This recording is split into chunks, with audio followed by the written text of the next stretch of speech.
Hoosiers last night. What did you see about them, and what were your thoughts about that game? Maryland's not the same team they were, 4 or 5 years ago. I think that's a very not so good performance for the Hoosiers. It's going to definitely knock them out of the top 25. I don't know if it's the case right now, or you're just relying on a one-and-done Romeo Langford too much, or whatever the case is, but they need to find an answer. They need to find it quick, because you got a team right now in Michigan who is head and shoulders above, the bunch right now in the Big Ten, and considering they're still undefeated, I think you can make a case that John Beilein's team is potentially one of the favorites, if not the favorite, for the NCAA tournament coming up in March and April. So at this point, unless you could find a way to beat, the big boys, Michigan, the Dukes, the North Carolinas, et cetera, you're going to have a hard time of being a contender for a national title this year. Well, absolutely. I think we realize as Hoosier fans, we're not going to be a contender for a national championship, but we do want to be in the dance, and they got to win games against teams like Maryland. I understand the loss to Michigan. I mean, Michigan is a pretty dominant team. Couldn't buy a basket in that entire first half, so they really dug themselves a hole they couldn't get out of with Michigan. But with Maryland, there was no excuse to lose 75-78 against Maryland. Let's talk about some of today's games that are going on. Louisville against number 12, UNC. Obviously, Tar Heels every single year are a contender. What are your thoughts on the Cardinals and the Tar Heels today? Should be an easy game for North Carolina. As we said, with all the stuff that's happened at Louisville, they're in a state of disrepair right now, even though they're trying to piece the puzzle back together. They lost a lot of recruits, a lot of talent because of that. So, I mean, you talk about Notre Dame only have 7 scholarship players playing right now. Louisville is in a little better situation, but still not a desirable situation. The Tar Heels should easily win this game, no problem.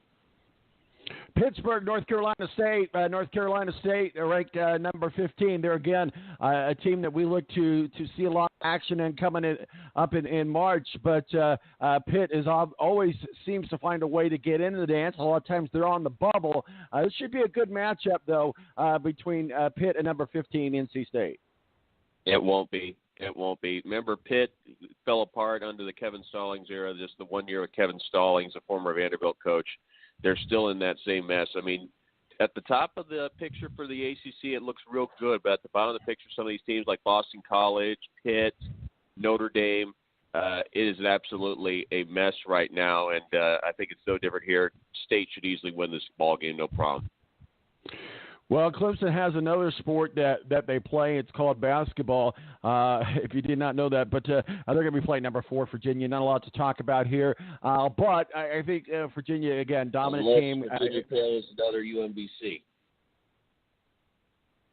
Yeah, I mean, if you can find a way to score against Virginia and get above 70, you have a chance to beat them. But if you get into the law game like they try to do to you, points on the board to get them over 70, I think they could be beatable by a team, especially when we get to the NCAA tournament. I mean, UMBC proved it. Why can't a power conference team prove it? It's a valid point. I just don't see Clemson being that team. I could be proven wrong, but I just don't see that happening.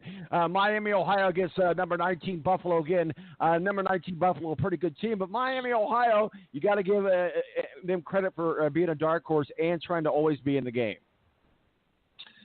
Buffalo needs to get back on the winning track right now because they cannot afford losses in the MAC if they want to have insurance if they don't win the conference tournament. Miami, Ohio, not one of the top teams in the league, but still, though, it leaves no excuse. I mean, their losses in MAC play are going to be more damaging than the losses they suffer in non-conference play. That's the simple situation right now. So this is a game where they need to go through the MAC, I'd say, schedule either undefeated or with 1 or 2 losses. Otherwise, they're going to have a hard sell if they lose the conference tournament to get an at-large bid. Kansas State against number 20, Iowa State. I didn't do a lot of research on this game, but obviously Iowa State is a team that we see pop up in March quite often. What are your thoughts on that game? Unless Bruce Weber is able to build Rome in a day, I just don't think the Cyclones are going to get beat into this one either.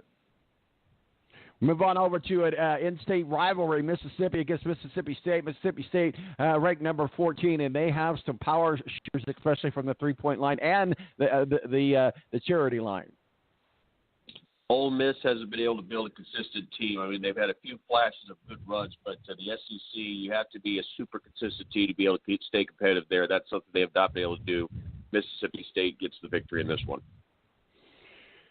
Texas Tech, another team that I like to follow. I kind of follow Bobby Knight over there, even though Bobby Knight's not there anymore. I still follow them a lot. I like this Texas Tech team. Again, another in-state rivalry against Texas.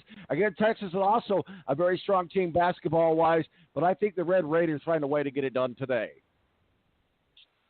Toss-up game, but I'll go with you on that one, but I would not be surprised if Texas were able to pull this one out, but I think Tech might be able to pull a surprise here. I don't even know why we're talking about this next game, but hey, it's on the schedule, so let's talk about it. Blue Devils against the Seminoles. Even though Florida State is ranked number 13, and that might be an unlucky number, Duke, until you prove me wrong, is the powerhouse, the team to beat. That's why they're number one.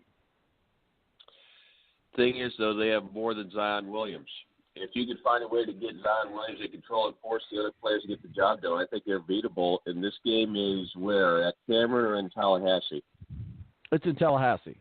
It'll be close, but I think Florida State could pull it off. Leonard Hamilton is by no means a novice to this thing. I mean, he's got 32 years of coaching experience. He knows what it takes to upset the big boys, and I would not be surprised if the Noles were able to pull it off today. That'll be the only thing in the world that could take the media away from divisional playoffs in the NFL this weekend if that happens. We'll see if it happens, but I'm kind of thinking no. But I'll know when it happens because I'll feel the earth shake under my feet. Marquette takes on Seton Hall. Marquette, number 21. Certainly Marquette's a good team, but we showed that we could beat them. When I speak of I speak of IU. But Marquette's a good team. I'm not taking anything away from them, but I'm just not that impressed with Seton Hall this year.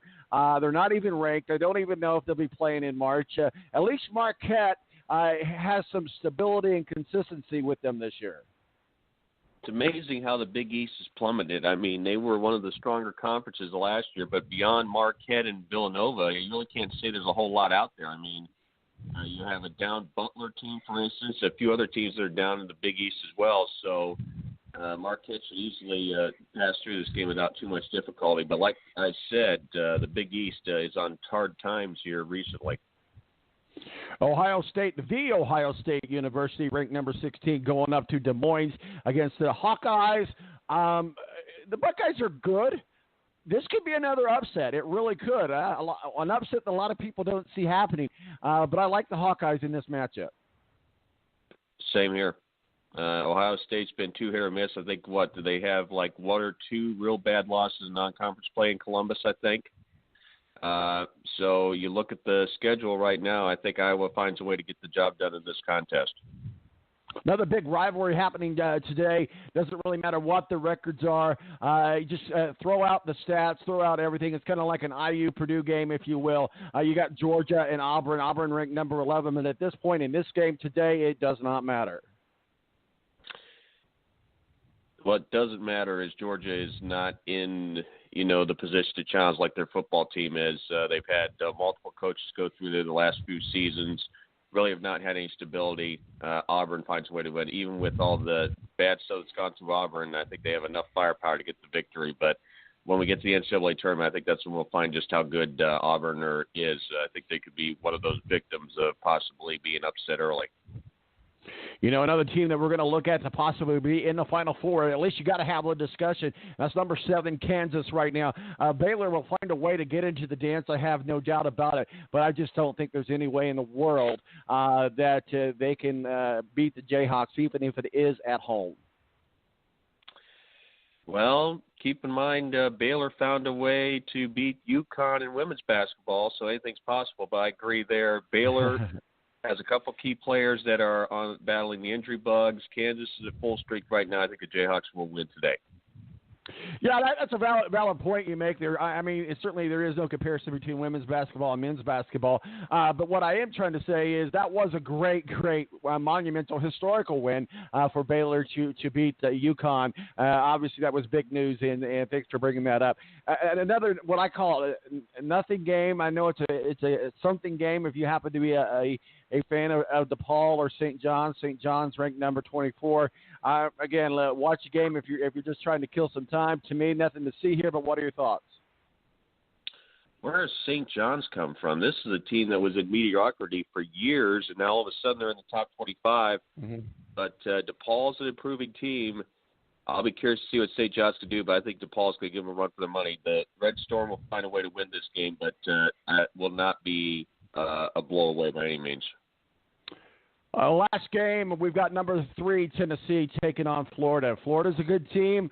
I just think Tennessee is a bit strong for Florida, even though they're hosting them down there in the swamp. I think that the Tennessee Volunteers have no problem with this win today. Yeah, it's amazing how Tennessee is now a men's basketball heavy school and not a women's basketball heavy school. But again, that's what happens when you lose a legend like Pat Summitt, and you end up having a coach like Holly Warlick that cannot hold the fort. So, I mean, it showed, in Knoxville earlier this week when Kentucky beat the Lady Vols. So, don't think you have that problem here, though. Tennessee is, I'd say, a few steps above where Florida is coming into this battle as far as men's basketball-wise. The Volunteers will win. Well, we're going to have to wrap it up and put it on bow on it for college basketball and college football talk. We're going to certainly be getting into that deeper as we move along. But the NFL Divisional Playoffs today, let's start with the Colts, the Cheifs. Obviously, weather may or may not be an issue. Doesn't really matter. They're pros. It's not like they've never played in the snow before. Certainly, the field is heated at 65 degrees. The Kansas City Chiefs probably have the MVP at the QB at Patrick Mahomes, but you gotta like this Indianapolis squad. I know I'm a homer. Everybody knows how much I love the Colts, and I'm going to be decked out in my Colts gear, snowed in at my house, watching the Colts and rooting for the blue. But that said, that's not why I say the Indianapolis Colts can beat the Kansas City Chiefs. What are your thoughts? Inexperience, with these kind of pressure situations for Mahomes, if you can keep him off the board, the Chiefs' defense is not nearly as good as their offense. And I think if you could keep Pat Mahomes in check, I think you have enough time and enough power under Andrew Luck, Eric Ebron, and company to do some damage in this game. If Colts' defense shows up, they could beat the Chiefs. Well, let's talk about the other game that's going on in the AFC. Obviously, the Chargers, the LA Chargers, hyphen San Diego Chargers. I still can't get that out of my mind. Take on the New England Patriots at home. Let's let this happen. Let that play out. Obviously, if the Indianapolis Colts beat Kansas City, they have a demon to kill in either one of the teams. We struggle with both the Chargers and the Patriots. But let the Chargers go to New England in Foxborough and get a win. Make Tom Brady have to beat you. If you can put the pressure on Tom Brady, who is not the same quarterback he was a couple years ago, the Chargers have enough defensive firepower to put him in check, and that's going to be up to Phil Rivers and company to be able to pick it up from there. I think one player that's going to be a key, even though he's showing age right now, is Antonio Gates. Get him involved in the middle of the field and open up that New England Patriots defense, which, again, is suspect in its own right. And I think the Chargers could find a way to pull off the upset here.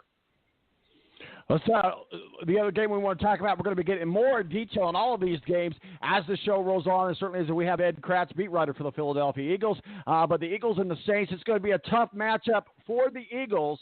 But hey, they're still alive, and they might be playing on house money just like the Colts are. So I'm going to ride this Eagles train just as far as it takes us. But let's see what happens with the Eagles and the Saints. Obviously, the other person that you want to talk about when talking about the Saints is their high quality, high caliber quarterback in Drew Brees. Question is the Eagles defense going to get a clue in this game? If they do, they have a chance. But considering how much their offense struggled, even though, yes, Carson Wentz was the quarterback then, unless Nick Foles can get something going early, I just have a bad feeling the Saints are going to get an early jump, and they're not going to look back in this game. I'd say New Orleans wins this game without too much difficulty. And that's the key about them getting home field advantage. They don't have to play with the elements. They have indoor home field advantage. They're used to their confines, and I think